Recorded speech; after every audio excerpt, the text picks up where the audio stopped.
Hey, Joe Clevenger here, 2026 Barrett-Jackson. Wanted to kind of give you a quick run through on the car this year. Last year we'd kind of reflected on a few things that we'd like to modify and change. So we're super excited this year on some of the modifications we've made. We were kind of doing a play on the golds and greens from the 50s and 60s, and we're really excited about the way the car turned out. Some of the things we did on this year's car, we took the new direct-injected engine and we modified the intake, the coil pack covers to look more like an old school fuel injection system. So that's really cool. We changed our wheel design, went with a wider white wall, chassis Art Morrison, independent suspension, C7 front control arms on this car, but the car rides so much better on these new shock absorbers that we switched out this year. They're a RideTech unit, and it just drives phenomenally. We also removed the tach on this car. The tach is actually in the speedometer, but you can see how much more room is now in the driver's position. So a taller guy or a bigger guy can actually drive this car. And something else we did was the sill plates. I water jetted the Corvette emblems in that and kind of poured that in an epoxy.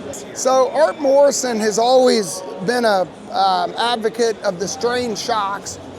They're great. I mean, if you want to go out and race a racetrack, man, this thing will hold 1.1 G's on the skid pad. But what I had found from the buyers that were buying my cars, they're not out racing these, right? They want comfort.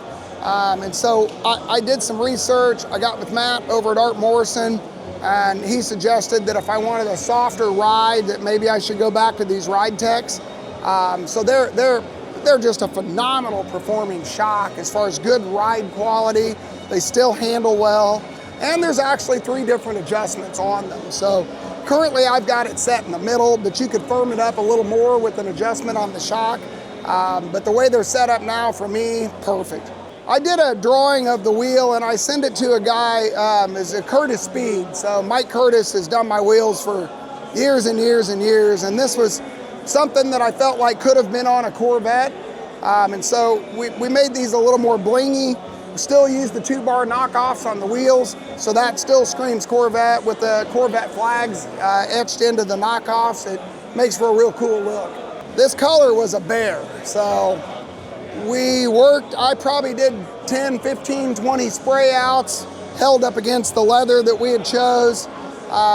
It kept kind of hueing a green, which was okay, but we tried to take some of that green hue out of it and make it more of something that popped, something more of a true gold, and this is kind of what we came up with. It's just, the car's stunning. I mean, just to stand and look at it, it is absolutely stunning. The interior was another challenge. I've used the same company for years, Knock Interiors out of Texas.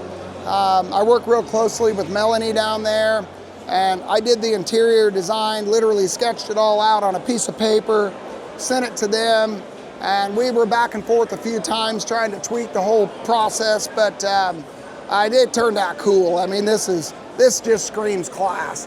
Ton of Restomod Corvettes here this year, so that's good. Maybe not so good for me, but I feel like I got a really cool car, something that's different than anyone else's, so I'm excited about that. We've had a ton of people through here this week. Monday, Tuesday, I mean, it was packed. Yesterday was busy as well, so we're winding down closer to auction day. It seems like I've got a few more people coming by that are more guys that are interested rather than tire kickers asking some questions and things like that. So we're really excited to see what the car will bring on Saturday. Yeah, we're focused on this right now, but a couple weeks ago I actually brought a 58 into my shop. I have a storage area, and I decided to do a 58 for next year, so I've blown it apart. Chrome's all boxed up. That stuff's ready to ship out when I get home.